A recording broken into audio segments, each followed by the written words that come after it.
ಕೆಲವರಿಗೆ ಅಧಿಕಾರ ಅನ್ನೋದು ತುಂಬ ಮಹತ್ವವಾದದ್ದು. ಅದಕ್ಕಿಂತ ಹೆಚ್ಚು ಅಹಂಕಾರವನ್ನು, ಪ್ರತಿಷ್ಠೆಯನ್ನು ತೋರಿಸುವಂತಹ ಒಂದು ಕೀಲಿಕೈ ಅಂತ ಹೇಳಿದ್ರೂ ಕೂಡ ತಪ್ಪಾಗಲಾರ್ದು. ಅಮೇರಿಕಾದ ಆಂತರಿಕ ಯುದ್ಧ ತಾರಕಕ್ಕೇತ್ತು. ದಕ್ಷಿಣದ ಹತ್ತಿ ಬೆಳೆಯುವ ಜಮೀನ್ದಾರರು ತಮ್ಮ ಶಕ್ತಿಗಳನ್ನು ಕಳೆದುಕೊಳ್ತಾ ಇದ್ದರು.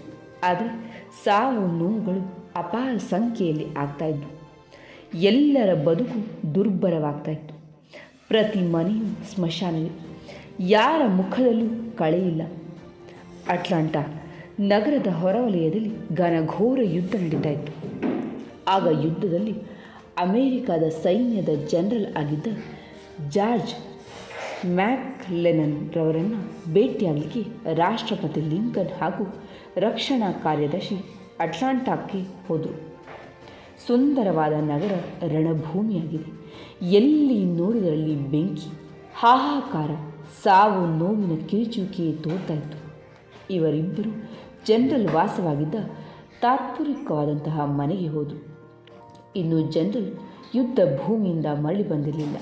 ಇವರು 1 ತಾಸು ಮನೆಯ ಮುಂದಿನ ಕೊಠಡಿಯಲ್ಲೇ ಕಾದು.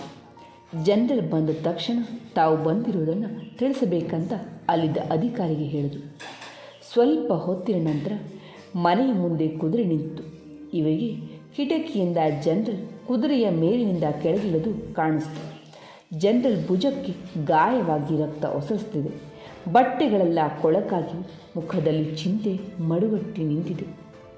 ಆತ ಕೇಳಿದವನೇ ಕುದುರೆಯ ಲಗಾಮನನ್ನು ಸೈನಿಕನ ಕೈಗೆ ಕೊಟ್ಟು ಕುದುರೆಯನ್ನು ಚೆನ್ನಾಗಿ ನೋಡಿಕೊ, ನಾಳೆ ಮತ್ತೆ ಯುದ್ಧಕ್ಕೆ ಸಿದ್ಧವಾಗಬೇಕು ಅಂತ ಹೇಳಿ ಮನೆಯೊಳಗೆ ಕಾಲಿಟ್ಟ.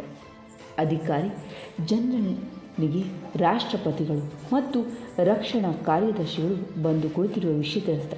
ಜನರಲ್ ತನ್ನ ಭಾರವಾದ ಕಣ್ಣುಗಳನ್ನೆತ್ತಿ ನೋಡಿ ಅಧ್ಯಕ್ಷರು ಕುಳಿತಿದ್ದ ಕೊಠಡಿಯಲ್ಲಿ ಕಾಲಿಟ್ಟ. ಅಧ್ಯಕ್ಷರನ್ನು ನೋಡಿ ಸೆಟೆದು ನಿಂತು ಸೆಲ್ಯೂಟ್ ನೀಡಿ ನಿಧಾನವಾಗಿ ಹೊರಗೆ ನಡೆದ. ಅವನು ಬಟ್ಟೆ ಬದಲಾಯಿಸಿ ಬರೋದಂತ ಇವರಿಬ್ಬರು ಸ್ವಲ್ಪ ಹೊತ್ತು ಕಾದುಕೊಂಡರು. ಅರ್ಧ ಗಂಟೆ ಆದ ಮೇಲೂ ಜನರಲ್ ಬರೆದಿದ್ದಾಗ ಅಧಿಕಾರಿಯನ್ನು ಕೇಳಿದರು. ಆತ ಮೇಲೆ ಹೋಗಿ ನೋಡಿ ಬಂದು ಹೇಳಿದ, ಜನರಲ್ಗೆ ತುಂಬ ಆಯಾಸವಾಗಿದೆ. ಅವರು ಬ್ಯಾಂಡೇಜ್ ಹಾಕಿಕೊಂಡು ನಿದ್ರೆ ಹೋಗಿದ್ದಾರೆ. ರಕ್ಷಣಾ ಕಾರ್ಯದರ್ಶಿ ಸಿಟ್ಟಿನಿಂದ ಬೆಂಕಿಯಾದ. ಅಧ್ಯಕ್ಷರೇ, ಇದೆಂತಹ ಉದ್ದಟತನ! ಈ ಜನರಲನ್ನು ಈ ಕ್ಷಣದಿಂದಲೇ ಹುದ್ದೆಯಿಂದ ಕೆಳಗಿಳಿಸಿಬಿಡಿ. ರಾಷ್ಟ್ರದ ಅಧ್ಯಕ್ಷರನ್ನು ಇಷ್ಟು ಕೇವಲವಾಗಿ ನೋಡಿದ ಯಾವ ವ್ಯಕ್ತಿಯನ್ನು ನಾನು ನೋಡಿಲ್ಲ ಅಂತ ಹುಂಕರಿಸಿದ. ಕ್ಷಣಕಾಲ ಸುಮ್ಮನಿದ್ದ ಲಿಂಕನ್ ಹೇಳಿದರು, ಛೇ, ಜನರಲ್ನನ್ನು ಕೆಳಗಿಳಿಸುವುದೇ ಸಾಧ್ಯವೇ ಇಲ್ಲ. ಆ ಮನುಷ್ಯ ನಮಗಾಗಿ ಹೋರಾಡ್ತಾ ಇದ್ದಾನೆ. ನಾವು ಭದ್ರವಾಗಿದ್ದು ಬರೀ ವಾರ್ತೆಗಳನ್ನು ಕೇಳುವರು. ಆತ ಯುದ್ಧದ ಮುಂಚೂಣಿಯಲ್ಲಿ ನಿಂತು ತನ್ನ ಜೀವವನ್ನೇ ಒತ್ತೆ ಇಟ್ಟು ಹೋರಾಡ್ತಾ ಮುಗ್ಧ ನಿರಪರಾಧಿ ತರುಣರು ಕ್ಷಣ ಕ್ಷಣವೂ ಸಾಯುತ್ತಿರುವುದನ್ನು ನೋಡ್ತಾ ಯುದ್ಧವನ್ನು ನಿಲ್ಲಿಸಲಿಕ್ಕೆ ಸದಾ ಪ್ರಯತ್ನಿಸ್ತಾ ಇದ್ದಾನೆ.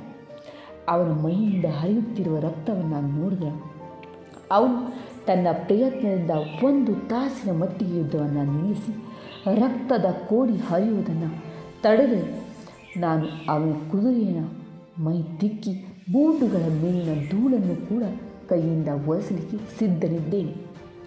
ಅವನ ಪರಿಶ್ರಮದ ಬೆವರಿನ ಹನಿಗಿಂತ ನನ್ನ ರಾಷ್ಟ್ರಪತಿ ಹುದ್ದೆ ದೊಡ್ಡದಲ್ಲ. ನಡೆಯಿರಿ. ಆತ ವಿಶ್ರಾಂತಿ ಪಡೆದು ನಾಳಿನ ಯುದ್ಧಕ್ಕೆ ಸಿದ್ಧನಾಗಲಿ ಅಂತ ಹೇಳಿ ಹೊರಟೋದ್ರು. ಆದ್ಮೇಲೆ ಇದೆಷ್ಟು ಅರ್ಥಪೂರ್ಣ ಕಥೆ ನೋಡಿ. ಇದು ಲಿಂಕನ್ ಮಾದರಿ. ತನ್ನ ಸ್ಥಾನ ದೊಡ್ಡದಂತ ಅಹಂಕಾರವನ್ನು ತೋರಿಸದೆ ಮತ್ತೊಬ್ಬರ ಪರಿಶ್ರಮದ ಬೆಲೆಯನ್ನು ಅರಿತು ಅದನ್ನು ಮೆಚ್ಚಿ ತಾವು ಸಣ್ಣವರಾಗದೆ ಮತ್ತಷ್ಟು ದೊಡ್ಡವರಾದರು. ಇದು ಎಲ್ಲ ನಾಯಕರಿಗೂ ಮಾದರಿಯಾಗಬೇಕಾದದ್ದು. ಕತೆ ಇಷ್ಟ ಆಯಿತು, ಅರ್ಥ ಕೂಡ ಆಯಿತು ಅಂತ ಭಾವಿಸ್ತೀನಿ. ಇಷ್ಟ ಆದರೆ ಲೈಕ್ ಮಾಡಿ, ಶೇರ್ ಮಾಡಿ, ಸಬ್ಸ್ಕ್ರೈಬ್ ಮಾಡಿ. ಕೇಳಿದ್ದಕ್ಕೆ ಧನ್ಯವಾದ.